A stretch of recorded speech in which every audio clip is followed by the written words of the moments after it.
Good morning.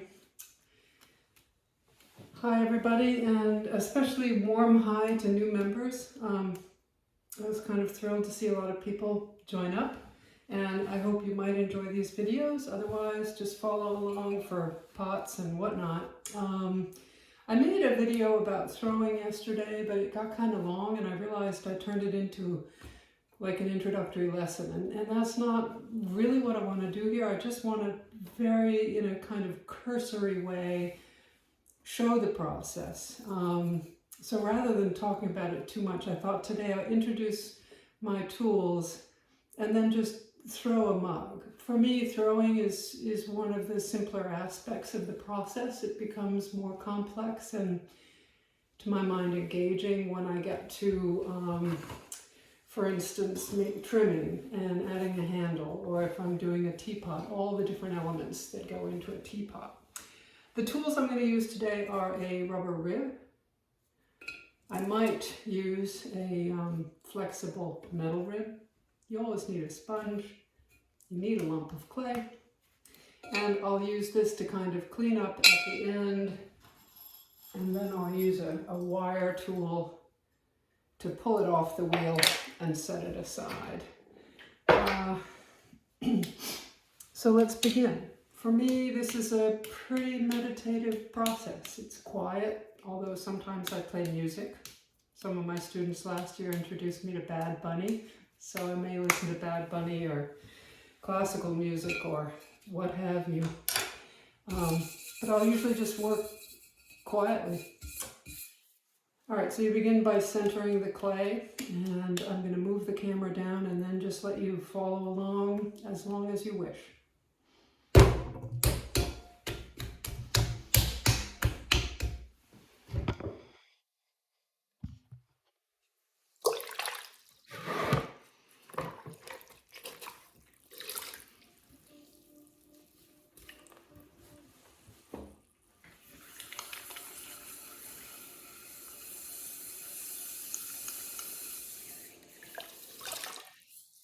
This is called centering. It drives a lot of people crazy because it can take a while to master centering.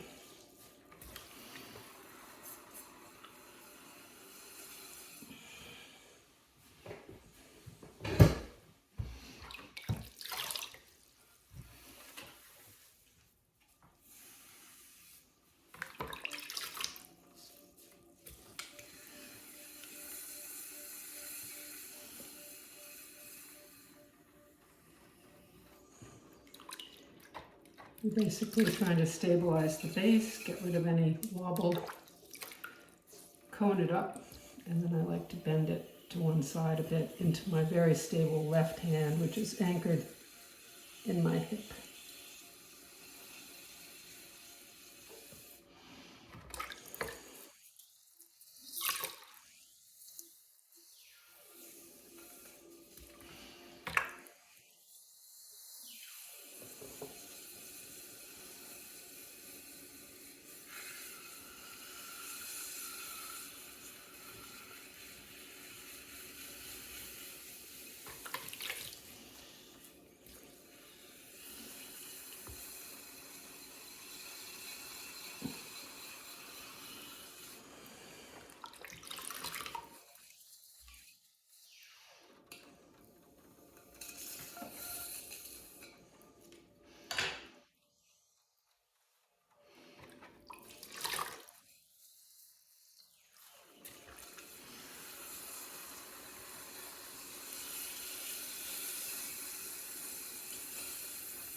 for me, the sense of flow and just engagement with process is what's beautiful at this stage.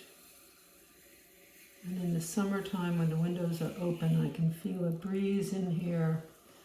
And this year the goldfinch came and settled and mobbed in my garden just out my window there, and they seem to love the leaves of my Swiss chard plants. So we didn't eat a lot of Swiss chard this year, but the goldfinch did.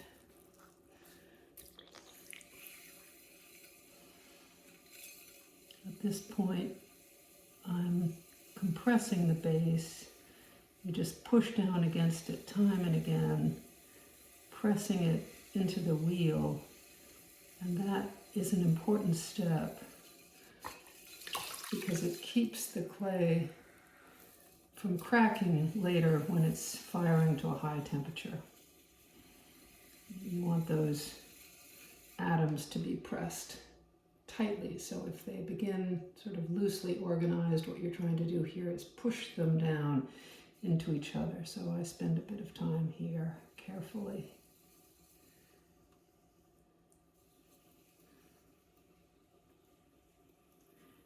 I open out to roughly what I hope will be the size of the foot. And then give it a little height and dimension.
At this point, I'm going to give it just a little shape.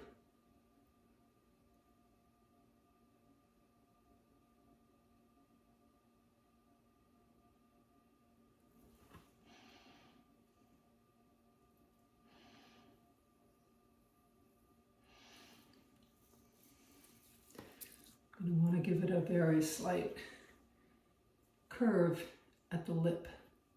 So the pot may come up like so, but I want a gentle curve at the very lip so that it will fit your lip. I spend a bit of time doing that. If it just comes up straight, it doesn't feel as good on your mouth. So there are lots of very small moves you may make that make the difference between something that's really been thought through and something that's not.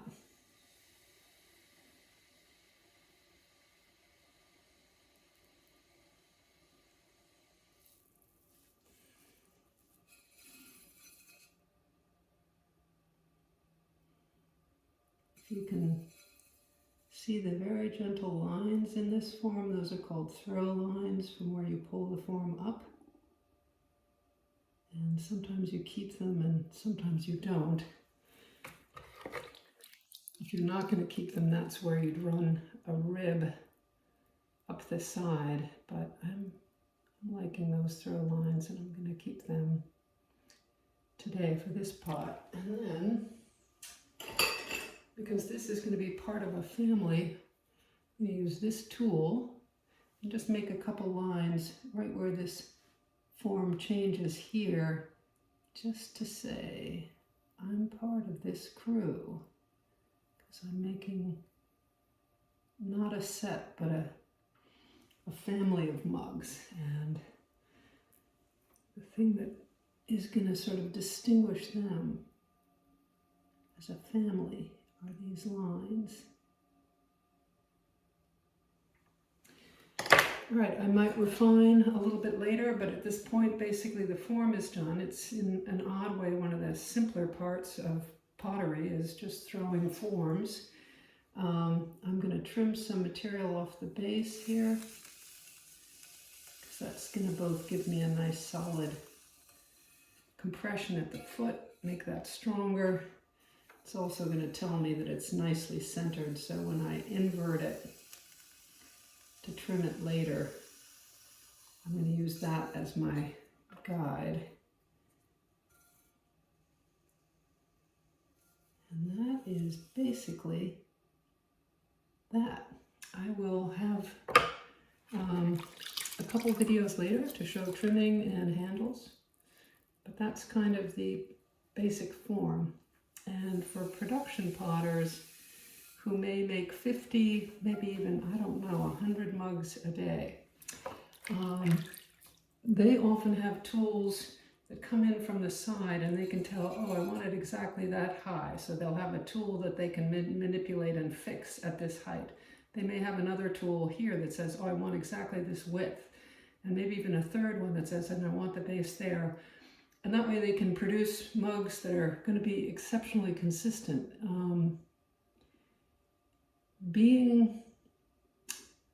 I guess for me, sameness in this work is not that interesting. I am all about the process, the doing of it. And I like each mug to be different, or each pot that I throw. They're kind of my little family members, and I like a family or anybody. You want some diversity, you want some differences, you want different opinions. And anyway, I don't particularly love sameness in any part of my life, so I don't produce it here. So that's throwing a pot, and this is how you take it off. You just move the wheel slowly and run a wire underneath it, and there you go. All right. Thanks very much for joining me. See you later.